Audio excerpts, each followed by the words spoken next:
ఏముంటాయి ఏం పథకాలు ఏముంటాయి మామూలుగా ఇదివరకు ఇచ్చిన పథకాలు ఇప్పుడు ఈయన అన్న పథకాలు ఒకటి రావట్లా.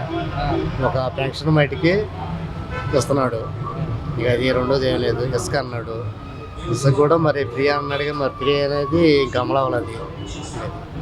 అంటే ప్రజలకు ఇచ్చిన పథకాలు అమలు చేయాలంటే ఖజానా చూస్తే ఖాళీగా ఉంది. రాష్ట్ర ఖజానా ఖాళీ అంటే మరి ఆయన వచ్చినప్పుడు కూడా ఖజానే లేదు. మరి ఆయన కూడా ఎట్టొకటి తిప్పలు కూడా ఆయన చేశాడు. మరి ఆయన కూడా ఎందుకు ఇవ్వలేదు, గ్యాస్ బండ్లు అని చెప్పాడు, భారత్ గ్యాస్ బండ్లు అన్నాడు. అయ్యాము అందరికి రావట్లేదు. మరి కొంతమందికి వస్తున్నాయి, కొంతమందికి రావట్లేదు. కొంతమంది మామూలుగా ఆన్లైన్ బుక్ చేసినా కానీ రావట్లా. ఎందువల్ల మరి అది గవర్నమెంట్లోనే ఉంది ఆ తేడా ఏంటి. గతంలో ఎలా ఉంది? గతంలో ఎలా ఉంది, ఆయన ఏదో 3 రాజ్యాలు అని చెప్పని అట్ట ఇచ్చేసాడు. ఆయన దాన్ని పథకాలు ఇచ్చుకుంటూ వచ్చాడు. అలా చేసుకుంటూ ఆయన వచ్చాడు. ఇసుకేమో వదలలేదు. ఆయన ఇసుక రేటు కూడా పెంచేసాడు. కొంత ఆయన వల్ల కొంచెం అది కొంచెం బాగా మైనస్ అయిపోయింది. వీళ్ళ పోవటం కారణం కూడా కొంత ఇది ఆయన.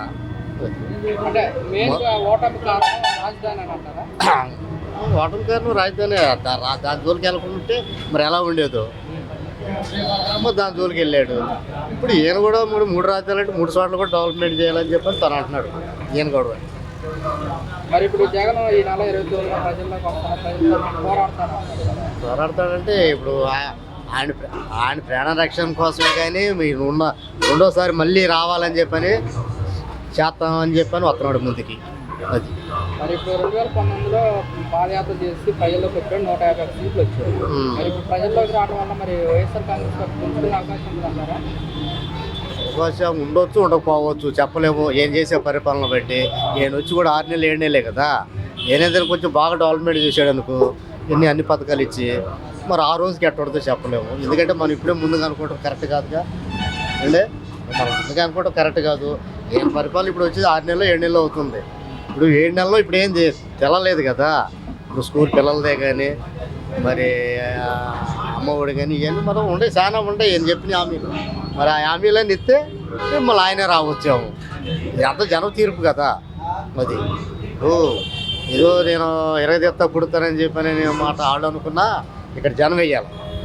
అది జగన్మోహన్ రెడ్డి కానీ వైసీపీ పార్టీ అన్నమాట ప్రభుత్వం మీద పూర్తి వ్యతిరేకత వచ్చింది. 40% ఓట్ బ్యాంక్ మాకే ఉంది, మేము ఈసారి గెలుస్తామంటారు. నిజమేనంటారా? ఎందుకంటే గెలవచ్చు. ఎందుకు గెలవచ్చు అంటే రేపు ఆయన ఏమేమి హామీలు ఇస్తాడో మళ్ళీ కొత్తగా ఇచ్చాడానికి హామీలు. వాళ్ళు ఏంటంటే ప్రజలు చంద్రబాబు ఏం చేశాడు, ఆయన అంచెలంచెలుగా 3,000 చేశాడు వృద్ధాపెన్షన్. వాళ్ళకేమో వాళ్ళకు కూడా 3,000 ఇచ్చాడు. ఏది వికలాంగులకు కూడా. వాళ్ళకేమో ఏకదమ్ 6,000 చేసాడు. 3,000 పెంచాడు. వీళ్ళకేమో 3 అన్నది 1,000 పెంచేసాడు. అది ఇప్పుడు పర్లేదని అంటున్నారు. అంటే మంచి పర్లేదు అనుకుంటున్నారు జనం. మరి ఏం వచ్చి రేపు ఏమంటాడు చెప్పలేం కదా. దాన్ని బట్టి కూడా ఉంటుంది. కొంత ప్రజలు మలుచుకోవాలంటే వాళ్ళు ఏం చేసే వాగ్దానాలు బట్టి ప్రజలు నమ్మటానికి సిద్ధంగా ఉంటారు. వాలంటీర్ విషయానికి వచ్చారు. వాలంటీర్లు కూడా తీసుకుని ఏదో రకంగా చేసినట్టయితే వాలంటీర్లు కూడా ఇబ్బంది పడకోకుండా ఆయన పోయినా ఏనైనా మనకు కొంచెం ఏదో ఒకటి కల్పించాడు అని చెప్పి అనుకోవడానికి కూడా ఆ అవకాశం కూడా లేకుండా చేశాడు ఈయన. వాళ్ళ అన్నాడు లేదుగా, దాన్ని చేయలేదుగా. ఏదో డిగ్రీ పాస్ అయిన వాళ్ళు ఏదో అని చెప్పి అన్నారు. అప్పుడు ఇప్పుడు అది లేదు ఇది లేదు, మొత్తం తీసుకెళ్ళి పక్కన పెట్టేశాడు. దాన్ని చాలేక అంత మడిగా చాలేక